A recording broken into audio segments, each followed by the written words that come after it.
Hello and how's everyone doing today? Welcome to the channel if you're new. If you're a returning viewer, I'm glad to have you back and welcome to another episode of Justin Talks Games. There are two things that I want to touch on today, Resident Evil 9 related.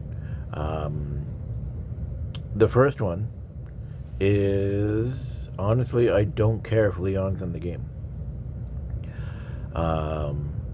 If he shows up, that's cool.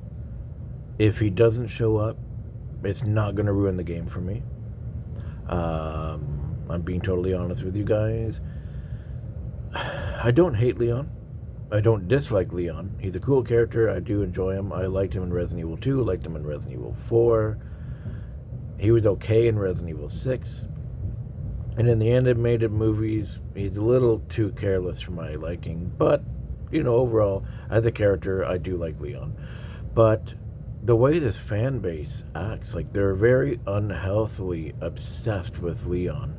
Every Resident Evil post that Capcom makes, every post a Resident Evil page on Facebook or Reddit makes regarding Resident Evil 9, all you see is like repeat posts over and over again. Where's Leon? Where's Leon? Leon needs to be in this. If Leon's not in this, I'm not going to play it. If Leon's not in this, game's going to be shit. We know Leon's confirmed to be in the game. He's confirmed. Leon's in this game. Where's Leon? It's just like, shut up. It's really annoying. And I know you shouldn't get bothered by things online. Which I'm not saying I'm ultimately bothered. It's more annoying than anything. I'm not, like, it is frustrating. But I'm not letting it ruin my day or anything like that, right? Like, I don't sit on Facebook and Reddit all day, every day, looking for things to be mad at, like, some people do. I don't do that. I don't have time to do that. I make my videos, but I also have other commitments that I need to do. So, I'm quite busy, to be honest. But that being said, there's so many people who are unhealthily obsessed with Leon, and anytime I open up Reddit or Facebook, like I said, that's all I see, and it's just like, I don't care anymore. I don't care if Leon is in the game. If he shows up, that's awesome, it's cool, I'll be excited to see him if he's there, but if he's not there, I'm not going to be like, oh, this game sucks, this game's terrible, ultimately, this is Grace's story, and I think Grace is a pretty interesting character. I mean, we don't know almost anything about her. We know she's Alessa's daughter. We know she's investigating murders and all that, and she works for the FBI.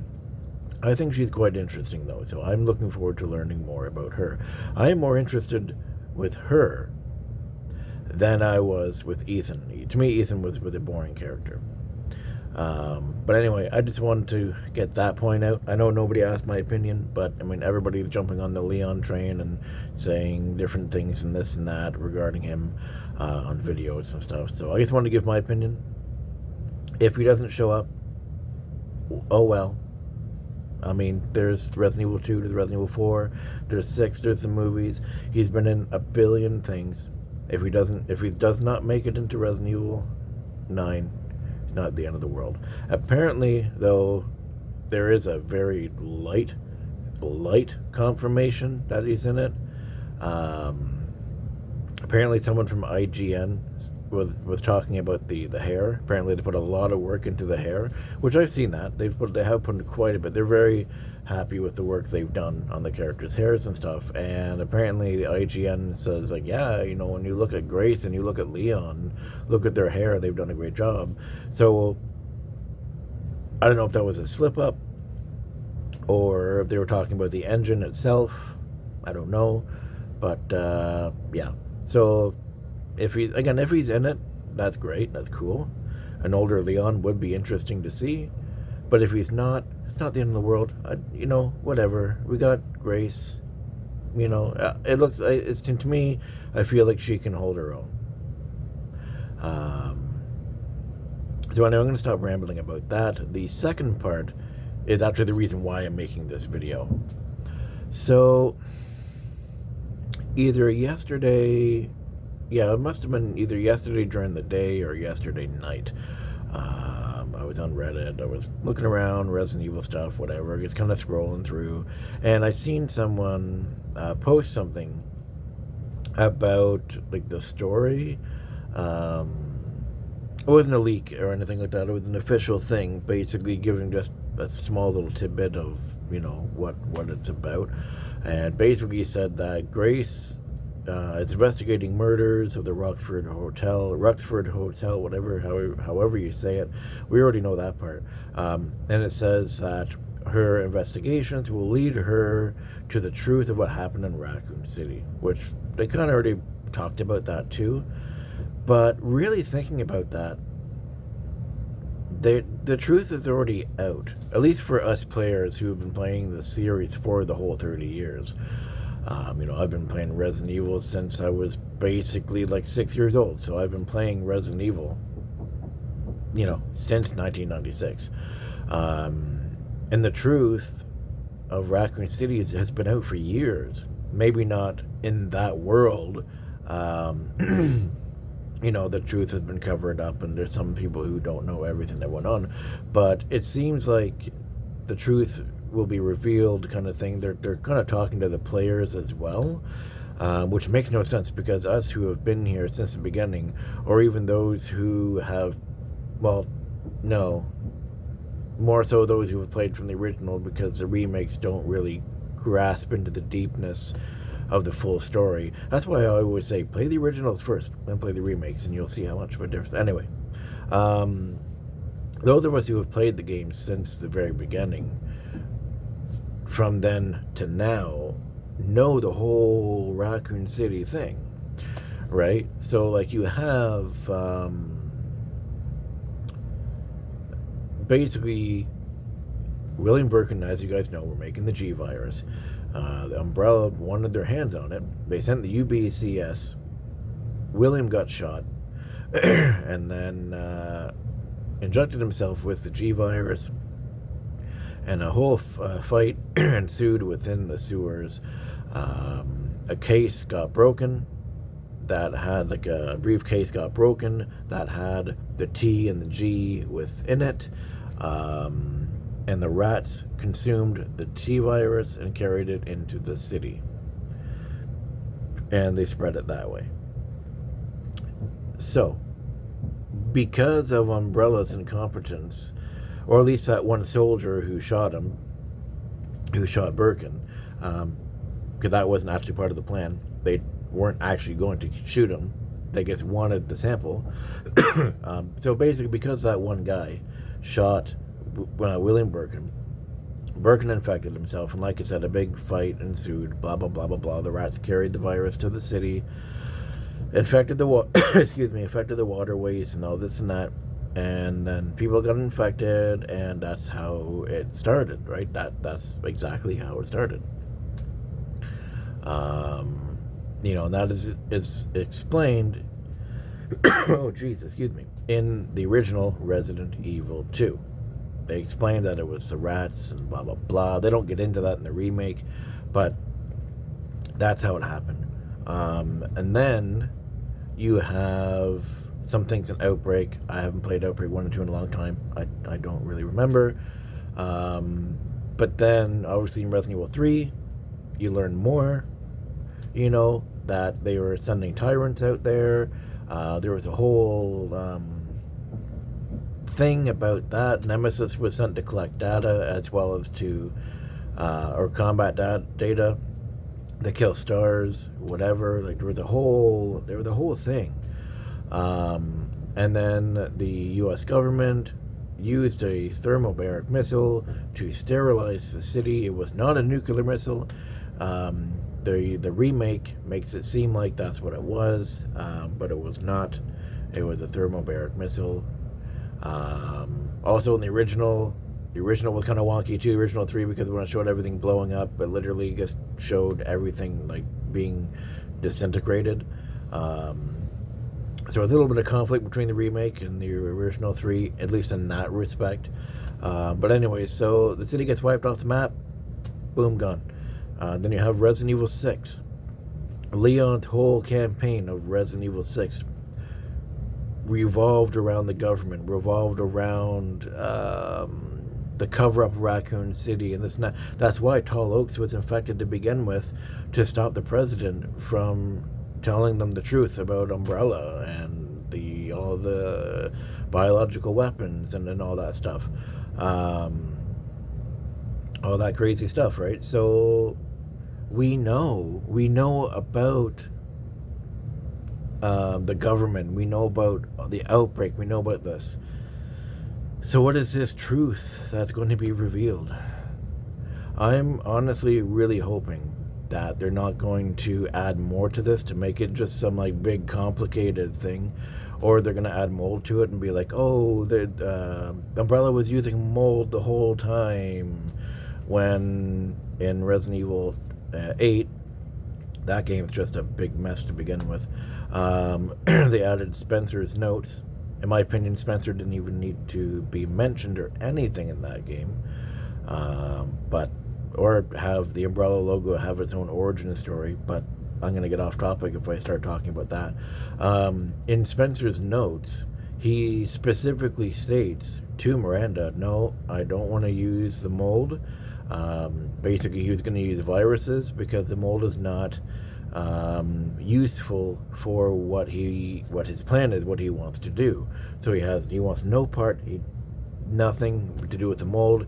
He wishes her farewell. He wishes her good luck on her endeavors and all that, but he does not have anything to do with the mold. He's like, nope, it's just I don't want to use that.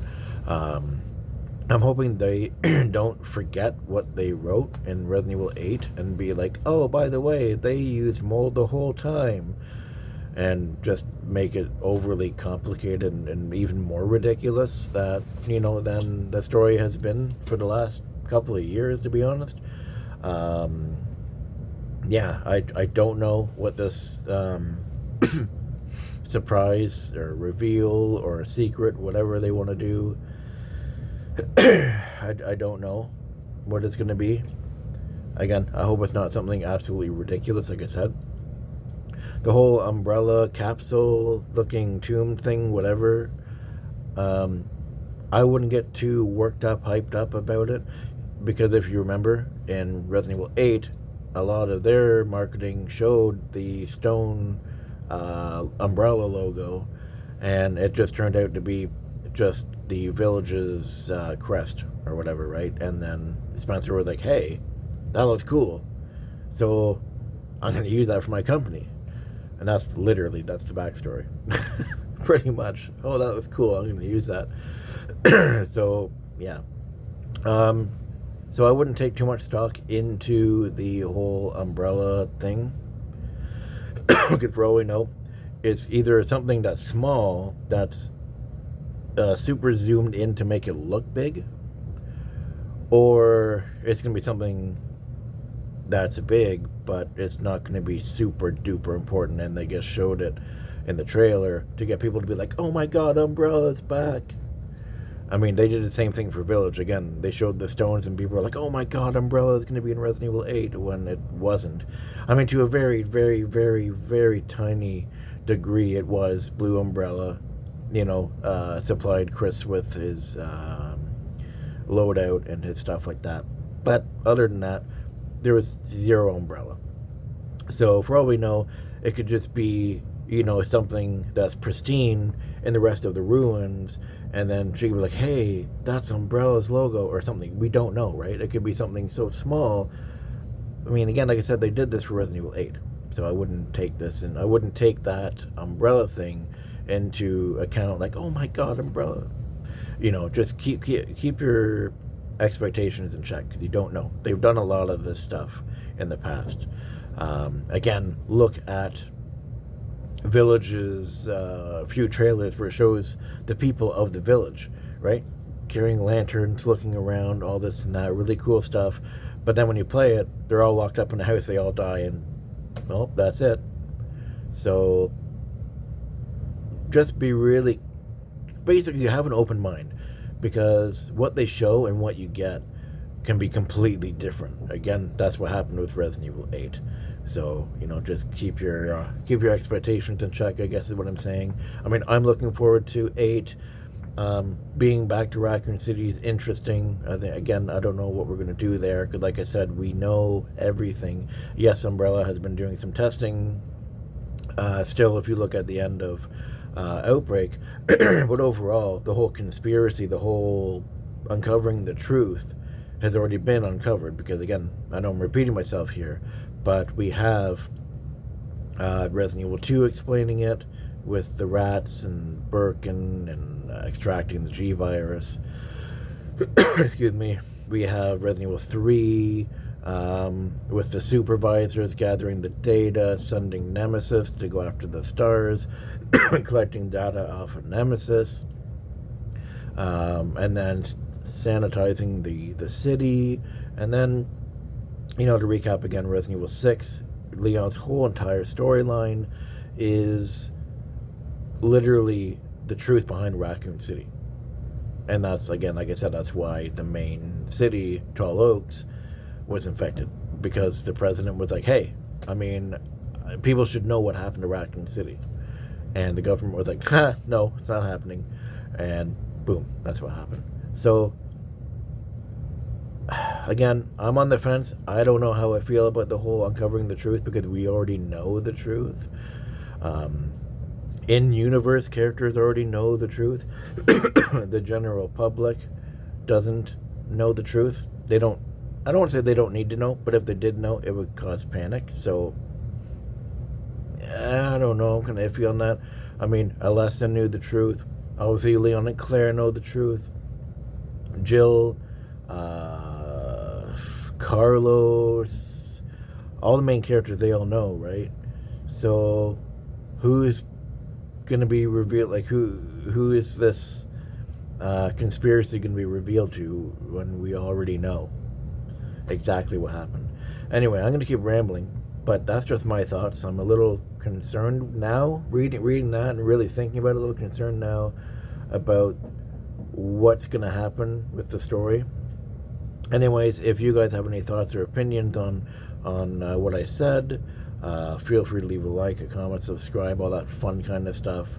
And I will see you guys in my next video, which will be Days Gone on Friday. Don't miss it. And I will see you guys, like I said, in Days Gone. Until then, have a very wonderful day.